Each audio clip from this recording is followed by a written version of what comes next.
Hi everyone, so thank you for those of you who have joined me here today face to face. It's great to have you all here. Welcome to those of you who are joining us from home. Just a few housekeeping rules, just because I am aware that everyone's quite busy, and just for the purpose of getting on with our session, I've planned the session to be about 15 minutes, 15 minutes, with some space for questions. Obviously, if you've got any hot topic and hot questions as I am talking, and especially those of you in practice, if something does not make sense, do interrupt me and I will try my best to answer your questions. If your question you think it can wait until the end, then I will kindly go through all of them from home. For those of you who are home, just leave your questions in the chat. You might have to log into YouTube when your own account, but at the end I will go through all of them and aim to answer these. And for those of you here, there will be an opportunity for you to ask any questions as well as we go along and at the end. So the topic of today is in heart failure. A full disclosure is that I am a honorary speaker for Novartis, but just to reiterate, I'm not going to promote any of their medications today. Today is purely a teaching session, and they do develop Entresto. I will talk about Entresto in the context of managing heart failure, but it's not going to be with anything linked in terms of promotion, okay? I am also a heart failure specialist nurse. I worked in Imperial for many years, and at the moment I'm doing bank shifts in CLCH, and at the moment I'm a full-time lecturer here at UWL, so welcome. Hopefully I can draw from my expertise and from my years of experience in dealing with heart failure population. So why is it important? It is a public health matter in the sense that it's a pair with the four most common types of cancer. There was a national sort of observational study looking at the survival outcomes from heart failure patients compared to patients who have breast, colorectal, lung, ovarian, among many of the other common cancers. And it's been found that its symptomatic burden and its mortality is actually, if not the same, worse. At the moment, we have had multiple randomized controlled trials in the field of heart failure, especially in the last decades. And although these have significantly improved our patients' life expectancy, we're still seeing a lot of the population having multiple admissions with heart failure and multiple decompensations. So we estimate that around 1% to 2% in the general population in the UK have heart failure, but we know that this is severely underdiagnosed. And the problem with that, and we'll go into that in a little while, is because a lot of the signs and symptoms that these patients experience is because like shortness of breath and things like that, they are usually a mimic of other conditions. So it's quite difficult to understand and to diagnose at an early onset. We also know that about more than half of our patients are being diagnosed in their first admission to hospital, and that means for all of us in primary care that we have a lot of work to do ahead. So just under 1 million people in the United Kingdom are living with heart failure, and the problem is because it's a chronic condition, meaning that although we do have treatments, we can't cure it per se. So we'll go into the disease trajectory as well. It means that the rate that we are treating people is still not higher than the rate that we're diagnosing. So the trend is an upward trend worldwide. So what is it? And this is what I really like to pick on, is that it's not a disease per se, it's a syndrome. So heart failure is characterized by signs and symptoms that are shortness of breath, they are characterized by fluid overload. So it's not the same as a cardiomyopathy, for example, that it is change into the structure or the muscle of the heart. It's a syndrome, meaning that people will present with signs or symptoms. Those would be secondary to structural or functional changes in the heart. To be said that any cardiac disease at any point in time, if left untreated or if left undiagnosed for many years, or even sometimes not many years, can ultimately lead to heart failure. Okay, so structural in terms of changes in the heart muscle, and functional in terms of changes in the pumping, in the function of the heart. It was first described in 1988 by Branwald, and the definition has changed since then as the heart's inability to pump the blood across the body to meet its physiological demands. What I like to reiterate to our patients is that the heart is not failing per se. It doesn't mean that their heart is going to stop. What it means is just failing to properly pump the blood across the body. And there has been several positions from several different teams and even institutions trying to change the name between heart failure and heart function to try and make it less scary. But the problem is a dual problem here. If we try to make it less scary and try to change it from heart failure to heart function, then we're potentially minimizing its importance, because we already know that in terms of prognosis is as bad as being diagnosed with breast cancer, or sometimes even worse. Okay? So actually changing the name, it can have that psychological impact for patients, but at the same time everyone needs to be aware that it is a serious condition, and despite treatment is still highly comorbid.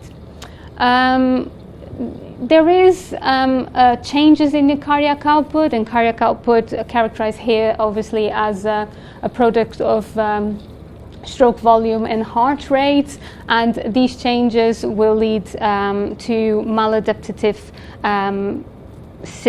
system. So we have two main pathways in which heart failure works. We have the sympathetic activation by our RAS, renin, aldosterone, angiotensin system, in which there are changes in the cardiac output or changes in the blood pressure are going to be detected by the baroreceptors in the kidneys, and that's just going to lead into this whole cascade that's going to go into fluid retention, sodium reabsorption, vasoconstriction, and tachycardia in an attempt to increase our cardiac output.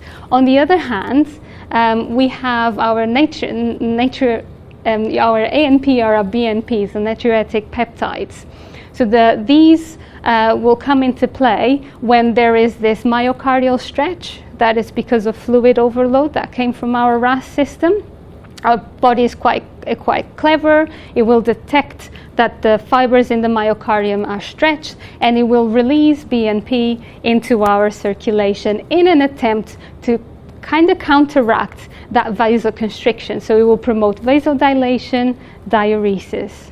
The problem is, you think that on one hand we have the RAS system and the sympathetic system, and on the other hand we've got the BNP, and they would complement each other. But the problem is, as the time progresses, no matter how much BNP there is in the body, there is not going to be enough to promote an adequate diuresis in our heart failure patients.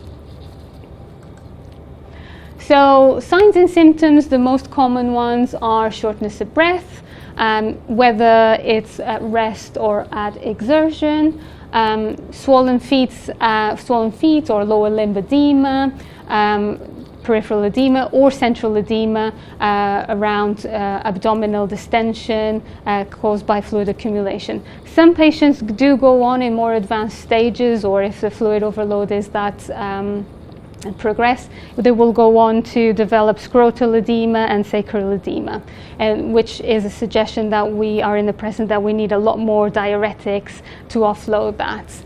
Generally speaking, they feel very tired, weak, fatigued, and again, this is multifactorial. It's because obviously of the changes in the cardiac output. It could be as a consequence because of the medications we're giving them. It could also be because of things like iron deficiency, which in the last decade has come around to be a big part of heart failure that needs to be tackled, and I'll go into a bit more detail about that. Dizziness can go hand in hand with the hypotension that a lot of the times these patients experience. And it's important to troubleshoot here, is the dizziness something chronic, or is the dizziness a consequence of the medications we're trying to introduce? And that's going to completely change our management plan.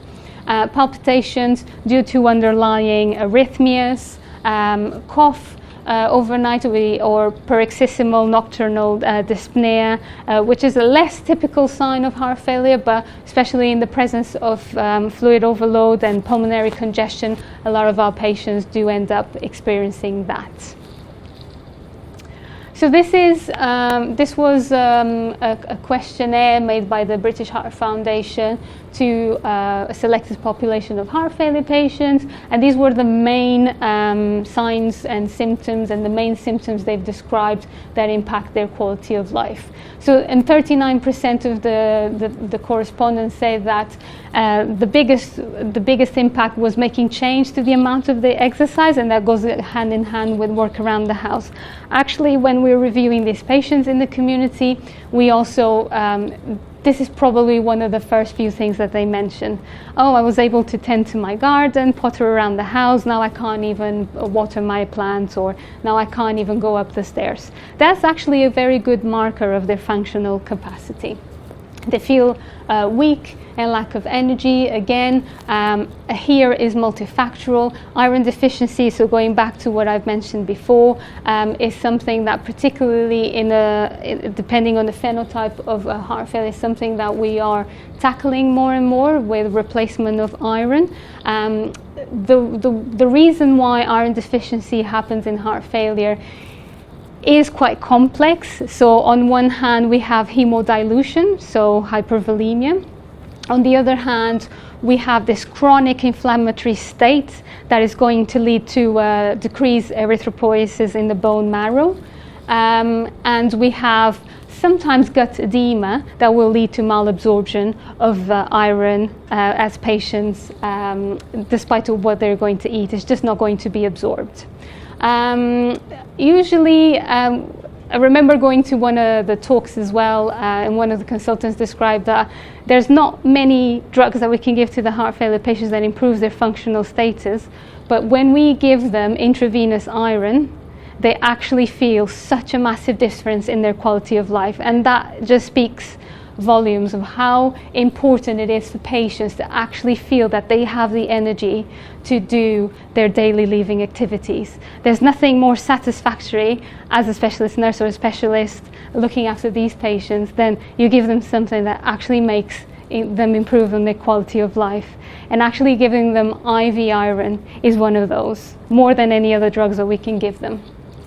So we can kind of see a trend here. So we have physiological sort of manifestations, and then we have the psychosocial manifestations. One of the big ones, even described on qualitative studies done on our heart failure patients, is about anxiety, fear, and uncertainty. I've just finished actually a systematic review on quality of life in heart failure patients, and what they've always described is uncertainty, and they don't know what heart failure means. That they think that within 5 years, that's it, that's all they've got. Actually, if we still go into these charities, Pumping Marvelous and British Heart Foundation, the statistics still say you have sort of more or less an average of 5 years since your first diagnosis. And that can be quite daunting. One, they are, you could say they're a bit outdated, and two, it doesn't reflect the whole population that's diagnosed with heart failure. Okay, and this is what I like to show them, that the disease trajectory is very heterogenic. it's compromised of peaks and troughs. And usually speaking, the diagnosis, unfortunately, is still being done primarily in hospital at the time of their first acute decompensation. Okay, so a lot of the times these patients would have not been known by our diabetic team, by COPD teams, by a lot of these teams in primary care, but it's not until they become severely overloaded, they go into hospital, that the echo gets done and then they get diagnosed. So then they respond to treatment, they are offloaded with intravenous furosemide, they have a period of clinical stability, and then they have again a period where something will lead again to decompensation, okay? And we'll go about the different risks of heart failure. Unfortunately, even though it's peaks and troughs, the trajectory is a downwards trajectory, as it would be for any chronic disease. End-of-life care should be, and we know that we are starting this far too late in the patient's trajectory. Actually, if we look into NICE guidelines and the European Society guidelines, which has just been updated, well, just in January 2021, it does mention that we should start end-of-life conversations quite early. Actually, the NICE 2018 guidelines do suggest approaching the risk of sudden cardiac arrest in our first consultation. Again, I'll leave that up to discussion, because at the same time you want to build a relationship here with your patient. But just to reiterate how chronic these patients are and how important it is to don't forget that death is still part of life, and we only have one chance of making a patient's dignified death. Only once. You only die once, right? This is something that I just wanted to highlight. So this has been developed by the Pumping Marvelous, which is a fantastic charity led by heart failure patients, who they collaborate with a lot of the evidence that we have in heart failure as well. We did use this a lot during COVID, when all of us got redeployed and all these patients went and stayed alone in the community. And interestingly enough, the statistics for heart failure patients during COVID were that we didn't see them in hospitals, but then when we analyzed mortality, they all, unfortunately, there was a big increase in mortality in the community, and that's because we left them without specialist advice, we left them to self-care, and we do know that self-care is a big issue in heart failure. So what the traffic light system tells us is that basically it promotes self-care in patients. So if they are feeling these symptoms, if they're not more breathless, if their ankles are not swollen, or all medical locations are okay, they feel fine, they should just continue with their routine investigations. If they start to feel a bit more breathless, if they've noticed a bit of swelling before, they have to increase the number of pillows they were sleeping with, then they should get in contact with the specialist teams. And then red, as in action needs to be taken now. So this is quite a good leaflet available for patients and for staff, and it's quite helpful to engage these patients on self-care. So the heart failure data is collected in hospital by specialist teams, and this goes every day to the NICOR database, and the report comes out every year as well. And what we still know is that more than 50% of the patients are still admitted with advanced stages of heart failure. So that is suggestive of an advanced disease, and that we are perhaps still leaving it too late until we admit these patients.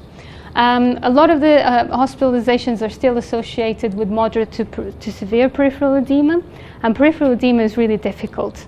I'm sure those of you working as a GP, I see some head nodding. I mean, these patients are highly comorbid. A lot of the times they present with 5 or 6 comorbidities: lymphedema, chronic kidney disease, atrial fibrillation, hypertension, high BMI, peripheral vascular disease, chronic changes to their vascular changes. Knowing if the peripheral edema is secondary to the heart failure or to all of these comorbidities can be quite challenging. Generally speaking, there isn't per se a golden rule. We tend to say if it's bilateral, if it's on both legs, it's to do with a systemic cause, and that could be your heart failure or your chronic kidney disease, if it's bilateral. If it's unilateral, usually to do with more specific, like DVTs or changes to that specific limb, okay? But this is very low specificity and sensitivity. There's not many randomized, if any, good quality randomized controlled trials in peripheral edema, but generally speaking, it usually presents bilaterally, okay? But it's putting it into context. So if it's associated with breathlessness, and if the patient is known to have some stage of cardiac disease, then it might be likely that this is to do with heart failure. And like we were saying, diabetes and COPD are present in just under 20% of all heart failure patients, okay? I'll go into more detail with this one in the next slide. So you can see here, it's a map of all of the comorbidities that you can find on heart failure patients, and we can see the most common ones are hypertension, atrial fibrillation, osteoarthritis, anemia is also there, but you can see all of these are actually quite common. And again, the trend is upwards, because obviously as our population starts to get older and more treatments are available, the more comorbid they're going to be. So what causes it? What can lead to heart failure? Remember, it's not a disease, it's a syndrome. So that would have been an underlying cause for it. Usually speaking, the most common one is your coronary artery disease. Someone has had an MI in the past. Just to reiterate here, the changes between female and male. So ACS is still very significantly more underdiagnosed in females, and that's because it's not always symptomatic in terms of the angina. Women experience pain very differently. Actually, if we go into our trials again into our evidence, women are more likely to not describe your typical, it feels like an elephant is sitting on my chest. They're more actually to describe it as back pain, or actually feels like gastric reflux, so burning sensation. So that leads into underdiagnosis of coronary artery disease and of heart failure as a consequence. Hypertension, so if left untreated for too long, it will just lead into strain of the heart. So again, particularly in the African Caribbean population that tend to suffer from hypertension a bit more, that is quite common. Valve disease, so any of the valves, actually left heart or right-sided heart, so either tricuspid or pulmonary on your right, or your aortic and your mitral on the left, can lead to changes in the preload and your cardiac output on your heart. So stenosis means when the leaflets are sometimes even fused together and the blood flow can't go through, and regurgitation when the leaflets are actually flappy and it bounces back. So that will lead into, again, strain of the heart. That could lead to cardiac remodeling as well.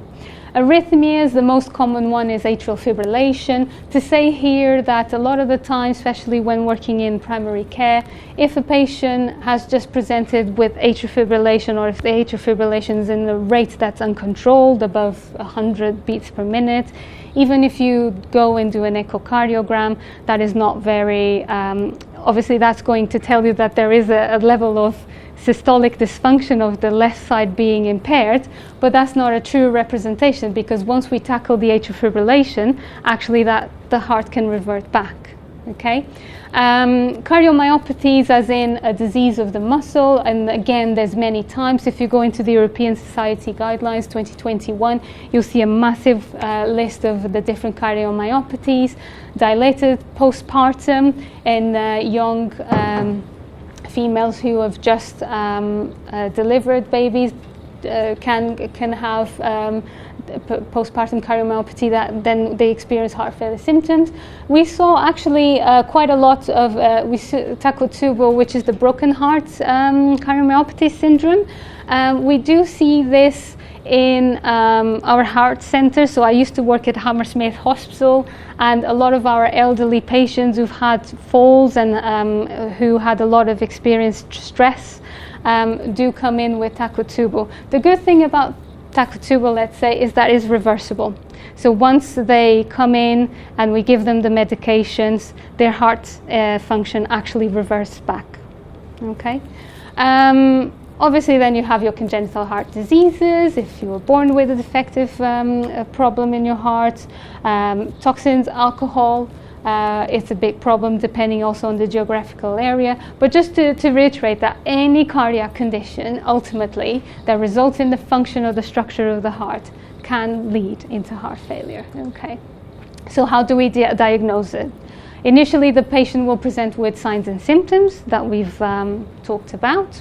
This is picked up usually at this point in time by hospital in their first acute decompensation episodes, or by any of us. The purpose of this today as well is to raise awareness that if you see a patient experiencing shortness of breath, or even when, for those of us lecturers, if we are teaching our students, nursing students, if there is someone who's experiencing shortness of breath, and if they've been diagnosed maybe with COPD or asthma, there is the big here about diagnosis overshadowing. That doesn't necessarily mean that that is the only condition that is leading to their shortness of breath. So we should always be thinking about what else could we do? What else have we missed? If this patient is not responding to these inhalers, could we have been missing something? And especially if they have all of these risk factors that we saw, diabetes, high BMI, probably they've had an MI in the past, we should be thinking about heart failure as well. So then the next step is to actually do a very simple blood test. It takes about £10 of the NHS budget. It can be done in conjunction when people are requesting your renal function and things like that. Is a BNP. Remember when I was saying that there's two main pathways, your RAS system and the BNP that is released into your bloodstream as a marker of how stretched the heart is. It's actually come around to be a very sensitive and a very specific marker for diagnosis. It won't tell me whether that patient has heart failure or not, but it will tell me how likely that diagnosis is done. It will also guide me, as per the NICE guidelines and the European Society guidelines, how quickly or if we need to refer to cardiology or to have an echocardiogram. Okay, so you'll see that there's BNP or NT-proBNP. You can actually request both. Generally speaking, what we are suggesting is that for those if a patient is being seen in the community, that the NT-proBNP is requested. And that's only because it's more stable, so it lasts longer. It can stay longer until it gets to the lab. Whereas BNP, like your potassium and things like that, becomes hemolyzed and changes, okay? It's a lot more specific as well, the NT-proBNP. So if it's above 2,000, that will qualify. That means that heart failure is very, very likely. Actually, we might be in the presence here of a lot of signs and symptoms and acute decompensation stage of the disease. And this patient will need to have an echocardiogram and an access to a specialist within 2 weeks. If it's between 400 or no greater than 2,000, then they have an echocardiogram and access to a specialist within 6 weeks. We can request chest X-ray as well, and all the chest X-ray is going to give us is some objective data whether there is fluid in the patient's lung or not. So it's just going to give us more history and more objective data to corroborate the fact that that patient is effectively on overt heart failure and decompensation stages. Okay, you can see that, for example, you can't really see, but in here this heart is very enlarged, so it would be suggestive of cardiomegaly, so potentially of a structural disease of the heart. Okay, again, it does not diagnose with heart failure, but together with your BNP and your history taking, it gives us the likelihood of heart failure. There's other imaging tests that specific centers will do. CMR or cardiomagnetic resonance is gold standard after echocardiogram, and that's because it's quite good at picking up the underlying etiology. So whether it's because of a valve or whether the heart failure is because of ACS. So it gives you the cause of this syndrome, okay? And that's when the echo fails to do so. The TOE, or esophageal echocardiogram, is more to do if we think or if we've seen that there is a problem with one of the valves. Usually when we do echoes, because the valves are so small, you can't quite pinpoint exactly what the problem is. So patients undergo transesophageal echocardiograms. You have other advanced things like CTCA, so CT coronary angiography, and that's when we think that the underlying etiology is to do with ACS. So if the patient is also experiencing some chest pain, or if there is a suspicion that it could be an ischemic cardiomyopathy, and if we don't think that they need to have stents and things like that, then CTCA is a non-invasive option as well. So the choice of imaging, it depends on what our suspicion is. Gold standard echocardiogram, widely reproducible, everyone can have a look at it. It's done generally everywhere. It's for sure much less expensive than any of these, and it gives us a good idea about the structures of the heart, both ventricles, both atria and valves to some extent. The DPD, or scintigraphy, is a very specific thing that here in London only a few places do, and that's to diagnose something called cardiac amyloidosis, which is deposits of fibers into the heart or into some organs, okay? And that's the only test that effectively can diagnose cardiac amyloidosis. So it's very rare, actually. Okay. So the classifications, how do we classify heart failure? And this is where it gets a bit confusing, okay? So we classify it basing on the etiology. So like we said, we're going to have a suspicion based on our patient's pre-medical history. And then we're going to tailor whether we request an echo or whether we need also an MRI or a TOE. It could be based on what we think it might be the cause, okay?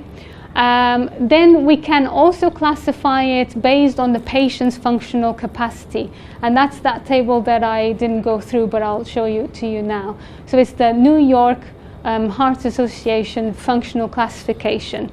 It's 4 stages. So class 1 is when patients come into clinic and they don't exhibit any, they can do their ordinary physical activity and physical function without many limitations.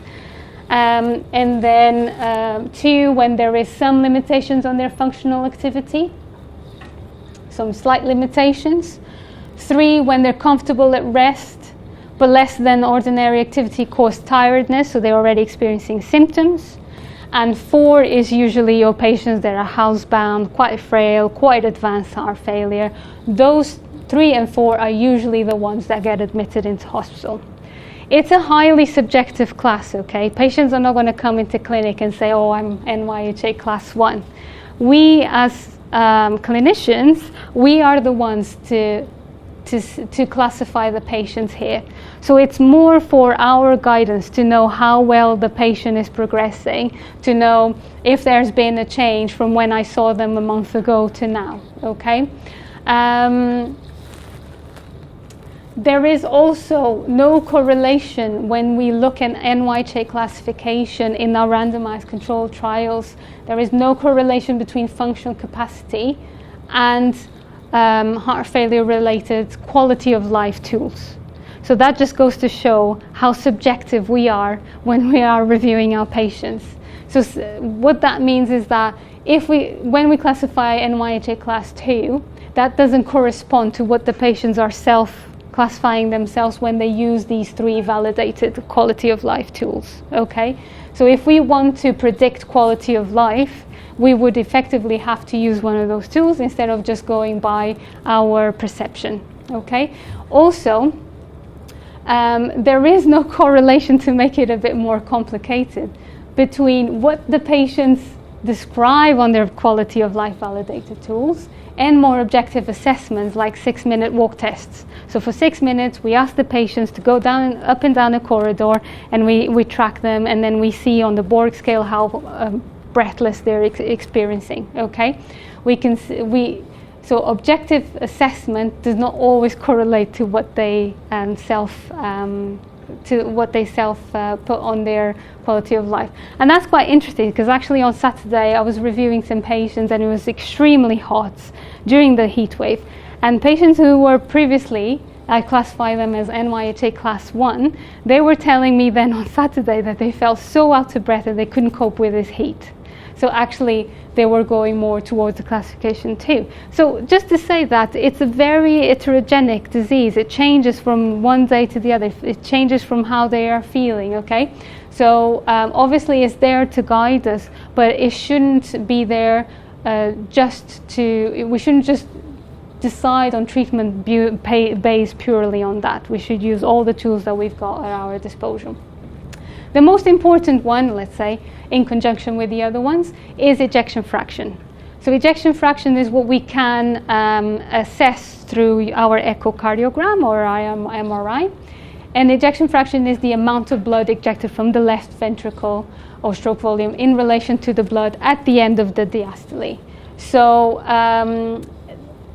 the importance of this is that our treatment that we can offer to patients will vary very much on this ejection fraction, okay? So these are the 3 main heart failure classifications that the European Society guidelines have given us. Heart failure with preserved ejection fraction means that there is mostly a diastolic issue, not a systolic, so it's to do with a relaxation other than the systole, the contraction of the muscle. It's classified if it's above 50%, so if it's described on the echocardiogram as 50%. The problem with HFpEF is that until recently we didn't have anything to offer these patients, and we know that these patients are more than 50% of our heart failure patients. They generally, you're elderly, highly comorbid, and sometimes with valvular problems, but we didn't have anything recently to give them. And I say recently because one medication has just been approved and showed effective on a massive randomized control trial for the first time since we know the existence of heart failure, so since 1988. And we now can give dapagliflozin to patients with preserved ejection fraction. Okay. For mildly reduced ejection fraction, it's kind of like a gray area. So before we were saying that these patients were kind of more into the HFpEF territory. We didn't have anything to give them as well much. But now since 2021, what the new guidelines say is that we can actually treat them the same, or as long as they have symptoms, we can give them the medications that we're giving for this lot, which is the ones with less than 40% of blood ejected out of the left ventricle, okay? I won't go into much detail, it's far too complicated, but basically what I just want to pick up from here is that your HFpEF patients are our majority of patients. Unfortunately, are the ones that we cannot offer much other than control their comorbidities, control their hypertension, control their BMI, get them to be a little bit less sedentary. This leads to really complex tissue and cell pathology, which leads to cardiac remodeling, which is, so if you think this is the left ventricle, so you've got a really thick muscle here, or a really dilated muscle. This eventually will lead to multi-organ failure, to decrease in organ perfusion, and usually this manifests especially with chronic and kidney disease, okay? So the treatment options, and again, the reason why I've put these 2 arrows is because if you think about our lovely graph in the beginning, is that patients come in and out of acute and chronic heart failure very, very commonly, okay? Even the definition of acute heart failure per se is not standardized.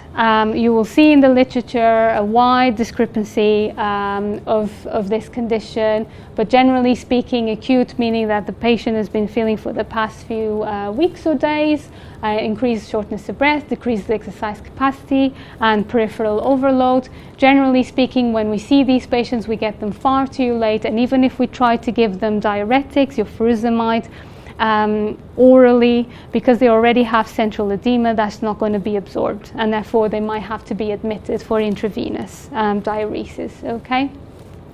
On top of these loop diuretics or furosemide, we add in other thiazides like your spironolactone, eplerenone, which are not diuretics, so that we use them to actually treat the heart failure. We don't use them to offload. Okay, there are other medications like metolazone, which are very strong, but again, our first point of go is furosemide and our bumetanide and our loop diuretics. In specific circumstances, we can give them nitrates, so things like GTN if they've been admitted with MI or severe hypertension, and if they're in cardiogenic shock with multi-organ failure, we can give them inotropes and vasopressors. Usually speaking, fluid overload is the main reason why they're being admitted into hospital. Some would argue that if they're severely overloaded and already experiencing a lot of shortness of breath, we might have to stop the bisoprolol and beta blockers and things like that, which normally these patients are on, and that's because of the negative chronotropic effects, which is going to decrease cardiac output, which we're already struggling with all the fluid overload. But stopping their medications is not always appropriate, and I'll go into detail about that. So how we treat heart failure with reduced ejection fraction and mildly reduced ejection fraction, provided that the patients have got symptoms, is with these 4 classes of medication. Okay, so those are our 4 pillars to reduce mortality, morbidity, and readmission of heart failure patients. That's our ACE inhibitors, our ramipril, enalapril, and things like that. Our ARNI is Entresto, so it's a newer drug, let's say, been around since 2014. It's still specialist initiation only and black triangle only, but it's been proven to be quite effective. A beta blocker, and it has to be a cardiac selected beta blocker like bisoprolol or carvedilol, an MRA, which is things like spironolactone or eplerenone, and an SGLT2 inhibitor, which is the new kid in the block, and those were usually associated with type 2 diabetics, so they're glucose lowering agents. But because most of our patients also have type 2 diabetes, so when they've done their randomized trials on type 2 diabetes, they found out that actually patients who had heart failure with reduced ejection fraction and cardiac disease, they were having a much better prognosis in their trajectory. So that's how it was. If you want to think about it, it was kind of like an incidental finding. Okay, so since then, around 2021, when these guidelines have been updated, it's been introduced. Okay, I won't go too much into detail because I think otherwise I will lose you in terms of cardiac devices, but that's what it means. It's just your defibrillators, your pacemakers, and things like that. Okay, again, they have very specific criteria. That's not up to date anymore, so that is the NICE guidelines 2018. They need desperately a review to match the European Society guidelines. This is the European Society, so you see your 4 pillars of medication here, and a loop diuretic for any acute heart failure, so with furosemide. Those are our 4 pillars, and I'll just go very briefly. So the beta blocker reduces contractility, it reduces heart rate, therefore reduces oxygen consumption in the heart. The ARNI, which is the new one, it acts on both pathways. So it's sacubitril valsartan. Valsartan is an ARB medication, so it inhibits the RAS system. And the neprilysin inhibitor, so the sacubitril is a neprilysin inhibitor. And what that is, it means that inhibits the neprilysin, which usually degrades our BNP. And like we said before, BNP is a good thing. We want to have BNP when our heart is stretched because we want the BNP to get rid of the fluid because it has a diuretic effect. So that's what it's doing, okay? So just a quick case study. And this is our typical heart failure patient. So someone who had ischemic heart disease in the past, who had a coronary artery bypass, also as consequence has got a bit of chronic kidney disease, and that's probably because of all the medications we've been giving and because of the hypoperfusion to the kidneys. Got COPD, it's got atrial fibrillation. It's just done an echocardiogram and it came back that ejection fraction is low. Okay. These are the medications, so I've just highlighted these because you'll remember, so 4 pillars, so that means we're still missing one medication to be on good doses, okay? So he's on an MRA, eplerenone, he's on an ACE inhibitor, ramipril, and he's on a beta blocker. Bumetanide is another kind of loop diuretic, so quite a massive dose, but that is expected considering the chronic kidney disease and their ejection fraction. Is on apixaban, which is an anticoagulant, so everyone with an arrhythmia, with atrial fibrillation will need to be either on apixaban, rivaroxaban, or they need to be on things like warfarin, okay? And that's to prevent clots from obviously migrating into the wrong place. So he comes in with pulse regular on palpation, 60 beats per minute.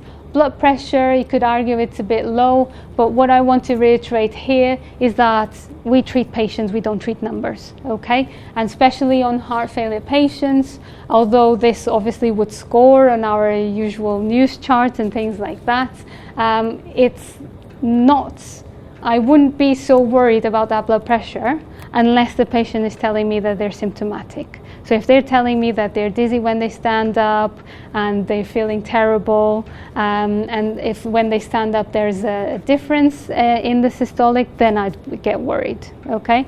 And I say that because I know that it's much better for these patients to actually be on all the 4 medications, even though their blood pressure is low, in terms of mortality and morbidity, okay? So it is treating the patient, not the number. We can see here the blood, so again, creatinine of 172, which is quite raised, but it is known to have chronic kidney disease, and the important thing here is to have a baseline and an eGFR of 32.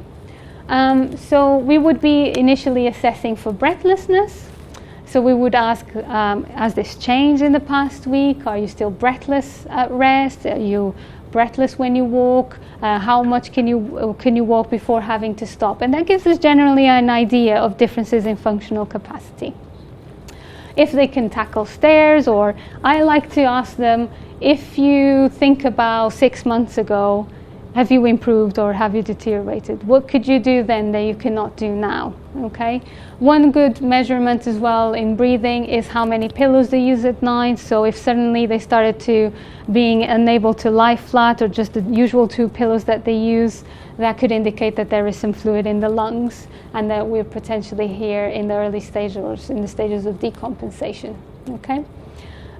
Do they have cough? So again, trying to think about other causes that could have led to breathlessness, and this patient particularly says that. So they're breathless at rest and they have a productive white sputum, but it's not new, it's been lingering for a while.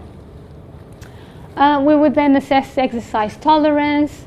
A good measurement is to see how are they walking down the corridor. So actually that's quite objective. Are they able to walk in one go, or are they stopping? And what kind of activities do they need help with, and can they tackle the stairs at home? It's always a good measurement as well. So here this patient says, is they okay at home, able to potter around, but struggling to carry bags. So again, if I had to classify here using the NYHA class, probably looking at 2, 3, okay? Probably need to ask a little bit more questions to decide.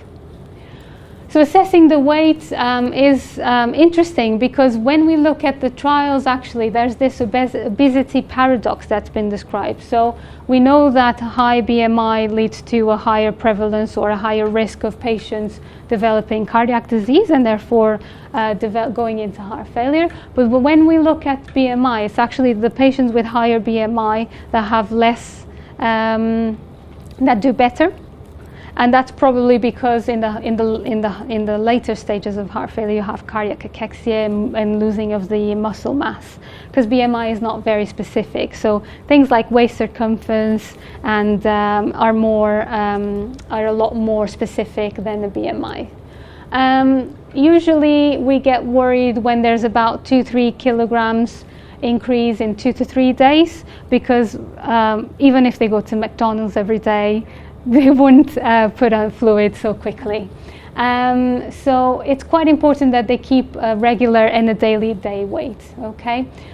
So again, knowing about appetite, because if it's increased or if it's decreased more per se, there could be some gut edema that's leading into suggestive of, again, fluid overload. So this patient is saying he had a family birthday and drank quite a lot. My weight has gone up as a consequence. So it transpires here that there is a problem with concordance as well.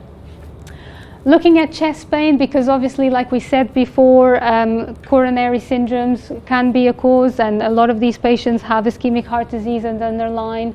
So asking if they had any chest pain recently, how does it feel? Again, knowing that women experience slightly different, trying to distinguish between cardiac chest pain and pulmonary or musculoskeletal cause can be challenging, but usually speaking, if it's of pulmonary or musculoskeletal cause, it's more of a constant. We want to ask them about, a lot of our patients have GTN, so the spray under the tongue, if that does work.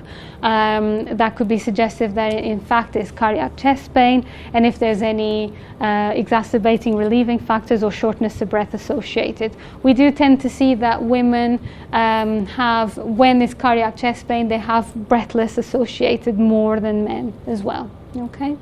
And do they use anything to treat the pain if it arises? And usually, is it localized or not? So we would investigate this with a 12-lead ECG if they have any pacemakers, any ICDs or CRTs. We would interrogate and see if there's any changes in their ECG. Do they feel like the heart is racing? That could be suggestive of palpitations.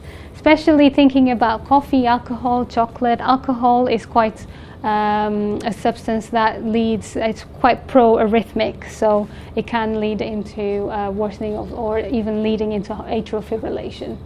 So this patient is saying he's had a flutter in my chest for a couple of days, but not too bad. But remember, he does have atrial fibrillation as a background. So this is important: dizziness, syncope, presyncope, just because it can have, multiple things can lead into dizziness in the context of heart failure. It could be hypovolemia, so either we've given this poor patient too much furosemide and is now suddenly quite dry, especially in the hot weather. We do get that a lot.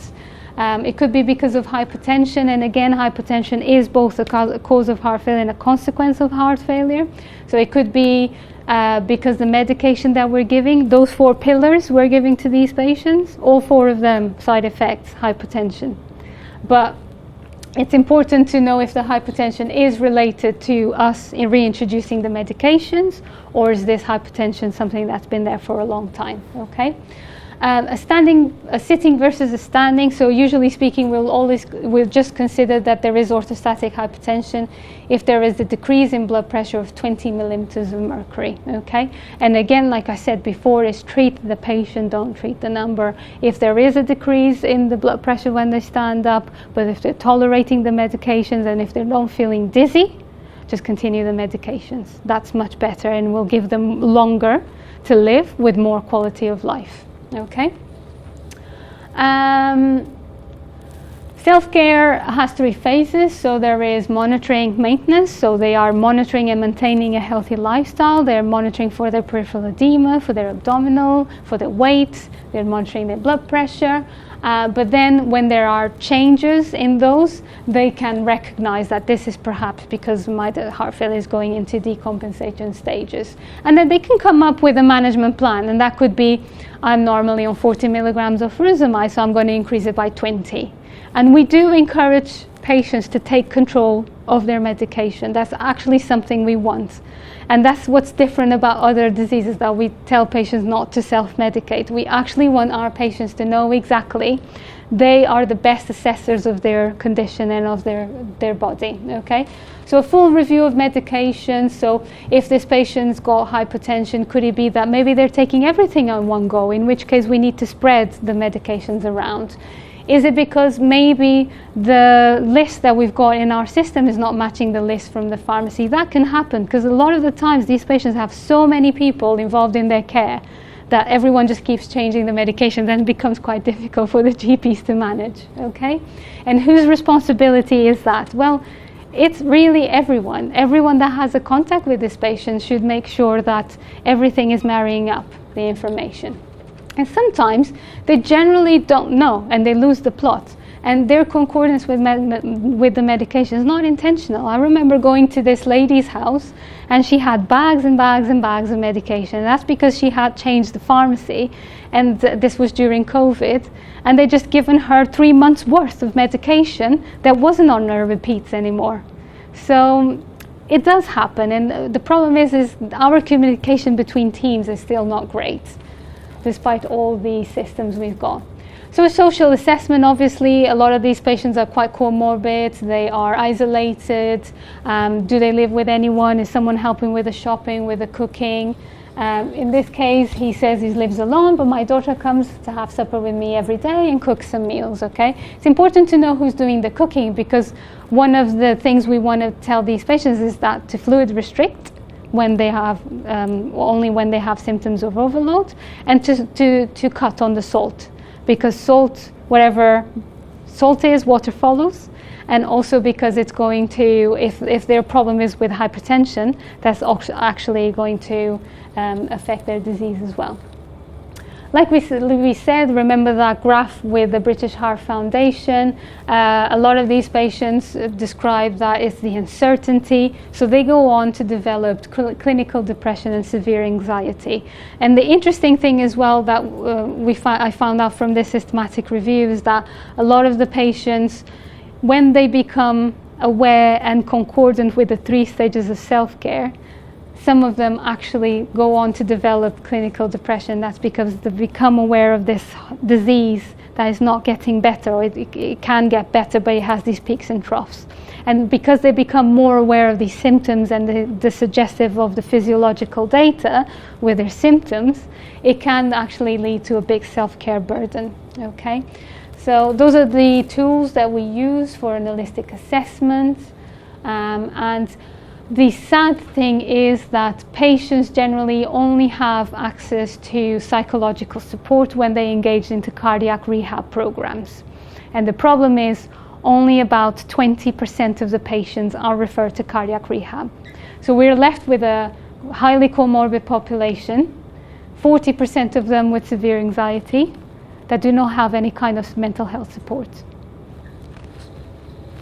So collating it all together for this patient, so he's got heart failure with reduced ejection fraction, he's got atrial fibrillation, he's got new symptoms of breathlessness with cough and sputum, and he's feeling lightheaded, his blood pressure is not that great, and he's feeling symptoms with it, and he's not concordant. So these are all our possibilities. So unfortunately, I won't go too much in detail because I am aware of time, but what we would do is that we have to think that yes, this could be a chest infection because of breathlessness, of the productive cough, so we would have to collect our cardiac markers. I would certainly potentially collect a BNP to tell me what stage of heart failure this patient is. BNP does have a good prognostic effect, and sometimes when we're not too sure chicken or egg, is it heart failure or the comorbidities? We can collect BNP, okay? Even though BNP can be affected by other conditions, so COPD can bring your BNP up, high BMI can bring your BNP down, but again, it's about putting into context. So if when we met this patient their BNP was low and suddenly now it's high, then there's a red flag there, okay? And it could be because he just hasn't been taking his bumetanide because he went to this party over the weekend, okay?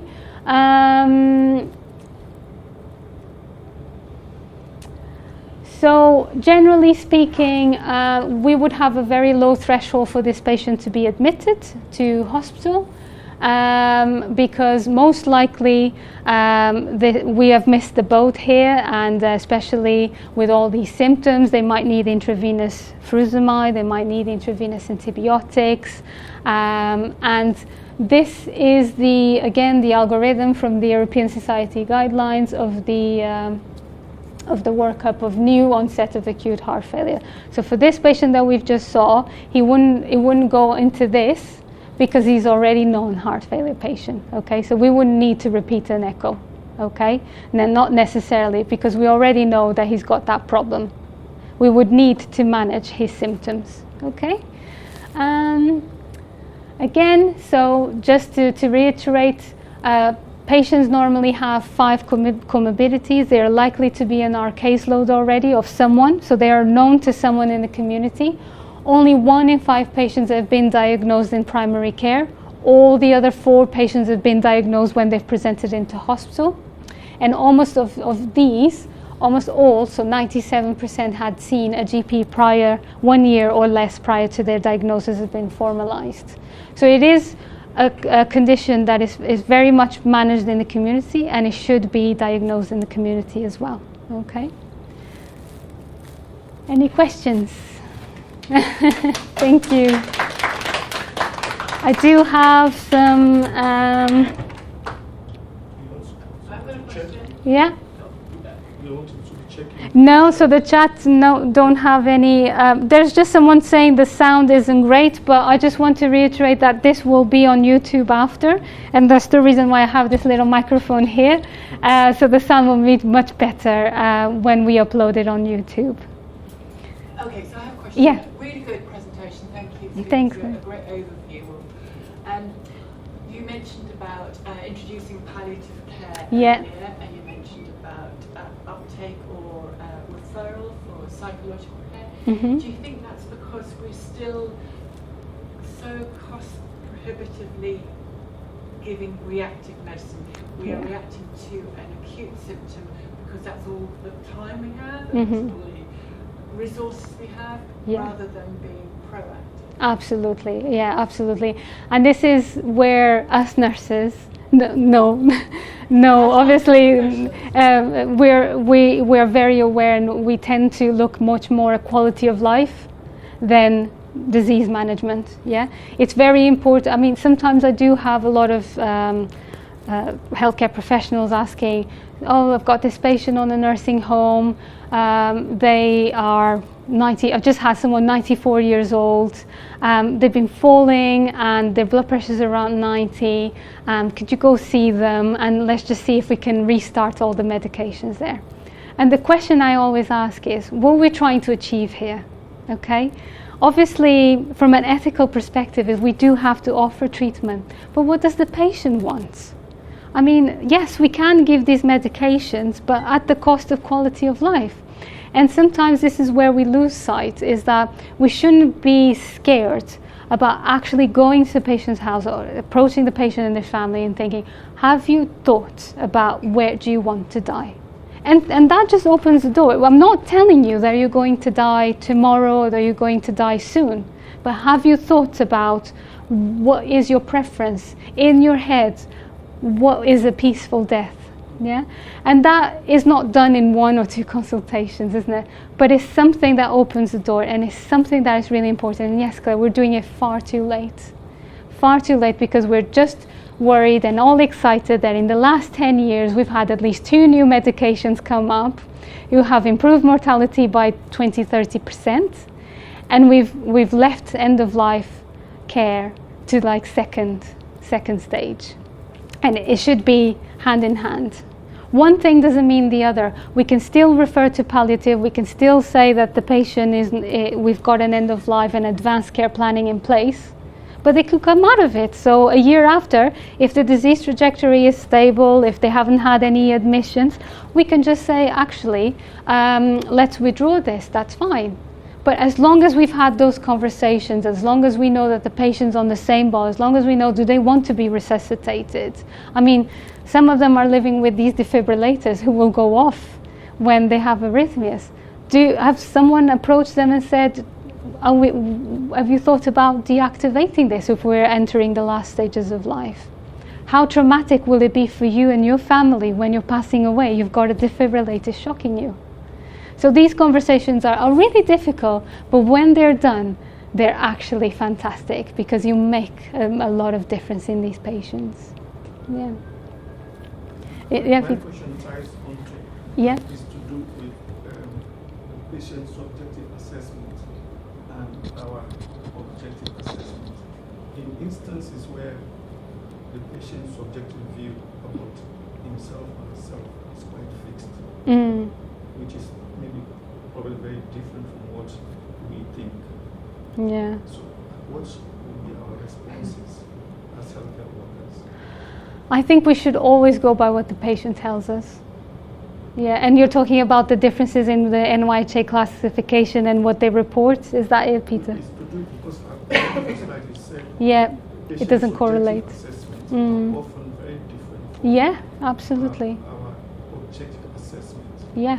So in that sort of instance, if a patient is very fixed in his or our own assessment, and our assessment is very different from what the patient is saying, I think probably in terms of quality of life, function.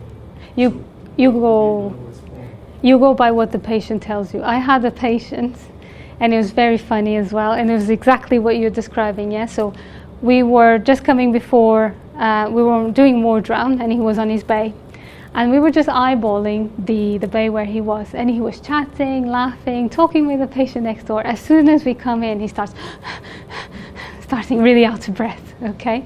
And every conversation that even on the telephone you'd have with this patient is you'd call them, and you're like, oh, hello, so-and-so speaking. As soon as you say, this is Sarah, the heart failure nurse speaking to you, he's really out of breath. And again, I have to go by what the patient's telling me, okay? I have the objective assessment to tell me, yes, this patient has an echo that proves that he's got left ventricular dysfunction. Just because I have seen that, I still have to go by what they tell me. So I still have to continue treatment. And that's why they've changed the nomenclature for the mildly reduced ejection fraction, to specifically to say that. So if the patients have symptoms, regardless of the objective assessment of the echo, we still give them medications. And I think that's a little bit to empower patients and to come into play how important it is. It's their symptoms, it's their quality of life. So just the same way that for someone who's 94 years of age and who's falling around, we have to make sure that they are, it's to do with their quality of life, isn't it? So I might not give them medications because it's giving them side effects. As long as it's giving them quality of life, I have to do the same for the other ones who have the symptoms. So therefore, I have to treat according to what they say. So those are in instances where the patient believes in the medication. Suppose, on the other hand, wherein the patients don't actually believe in what you give. And you have that as well. You have patients, because the problem is your ejection fraction. Yeah, imagine if you've got 10% ejection fraction, which you think it's horrible, or let's say you've got 30%. Yeah, not necessarily you're going to have symptoms.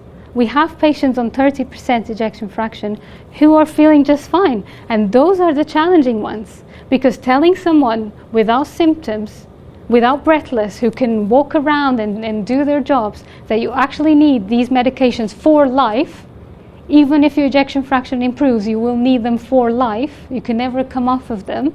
That's quite difficult. But, at the end of the day, all you can do is give them the information, work with them throughout the consultation, isn't it? Come back And then sometimes they stay in our caseloads for a long, long time because they want to go gentle. They have one medication first and then the other. And then you have the other ones who are feeling so rubbish, they'll just take whatever because they just want to improve their quality of life. The only one suggesting this is there is a counseling style which I think could be incorporated in treating patients with heart failure. Mm-hmm. The title of that is called Motivational Interview. Mm-hmm. Wherein it will help patients hopefully to accept Yeah. their condition, then therefore accept the treatment Yeah. we're offering and comply with that. Yeah. You're right, Peter. Unfortunately, like we said, our patients, the only thing we're offering them at the moment in terms of psychological support, very little teams have a psychologist integrated in their team, which is a challenge and hopefully something that will change. We are referring them to things like cognitive behavioral therapy and IAP services and things like that. But again, you need something a bit more specific. Yeah, definitely. They generally only have access to mental health services through cardiac rehab, and that's a psychologist. And not all CCGs have that. So definitely is something. It's a fault. Yeah. Yes. Yeah. I've definitely been caught out with a non-ambulant patient in a care home where they don't have any symptoms, so they're lying in bed. Yeah. No edema, just feeling a little bit Out of it. Yeah. They haven't eaten average, lots of appetite, so that's one thing that I've been very wary of now. You mentioned about BNP being a prognostic Yeah. sort of marker. Yeah. Can you do you mean you do it and it's high and then you treat them and it goes down? Yeah. If you're Yeah. better, you're talking about outcomes in long term. Yeah, mortality, more specifically. So if your BNP stays persistently high despite the 4 pillars of heart failure, there is that prognostic. So in terms of value. measuring it, Yep. what do you do in the heart failure? Do you do a regular measurement? No. So there's no value in terms of doing BNPs regularly. Let's say like you do your renal function every 3 months, right? So you do it initially to the likelihood. So you could do your echo. I tend to do NT-proBNP when I'm not sure whether this is because of heart failure or something else. So they're getting some.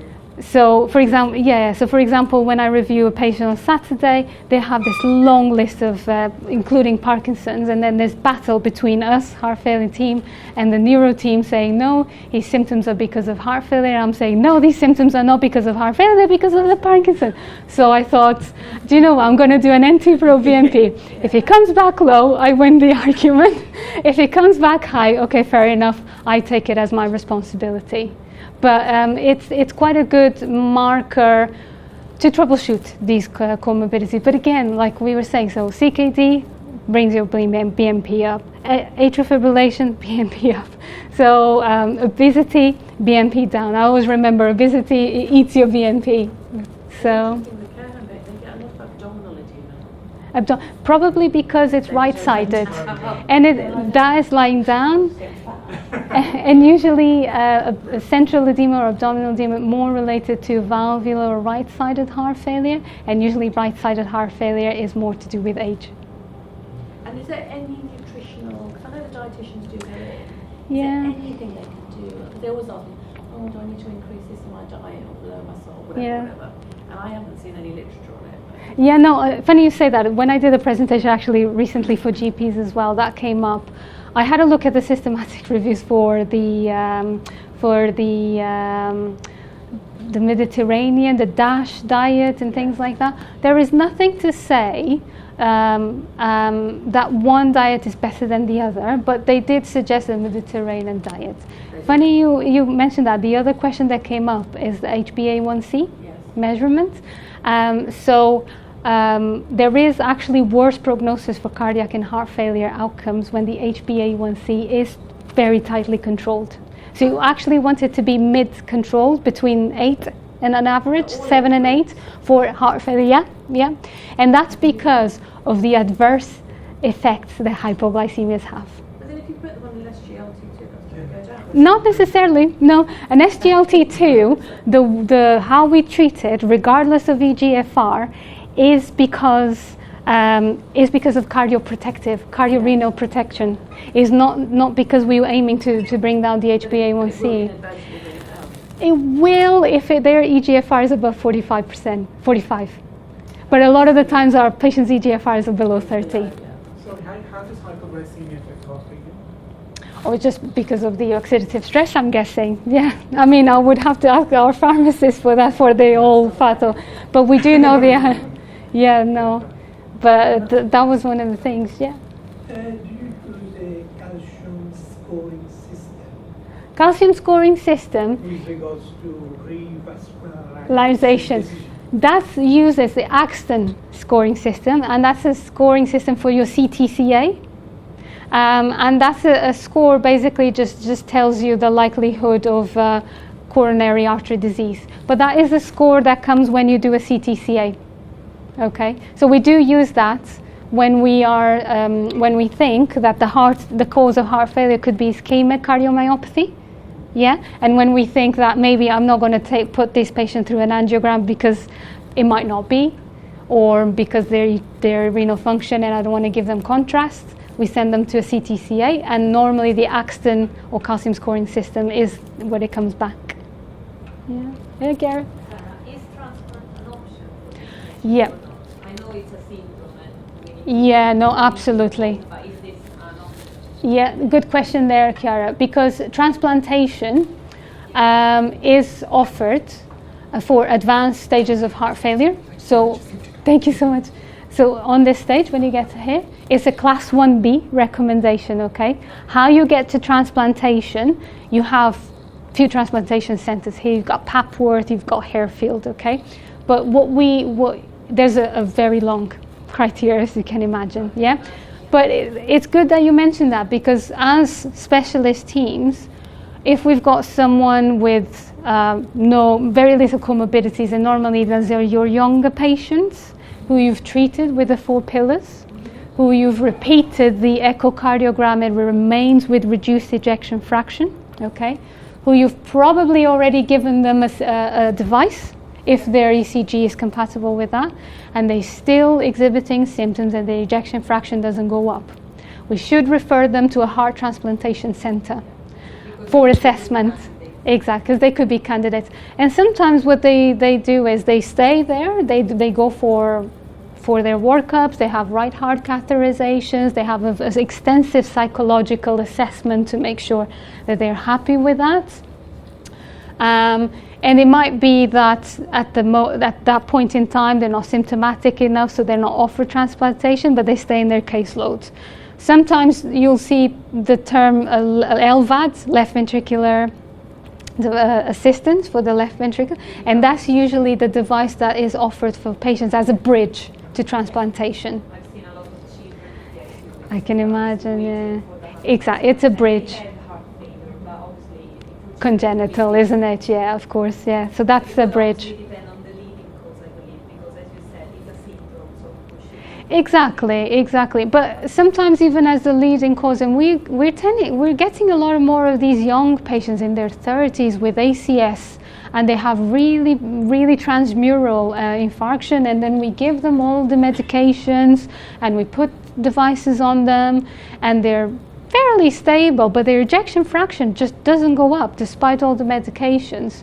So we don't want them to miss the boat. So just refer them to the transplantation center. Yeah. All right, everyone. Thank you so much. That's great. Thank you. Thanks for those of you at home. I don't think there is. Could you upload the slides as well? Yeah. I will get your. I think. If all of you could, the ones at home, because you wouldn't have registered on Eventbrite, I'm just going to leave my email. If you could kindly email me, I'll send you the slides, okay? All right, thank you, everyone.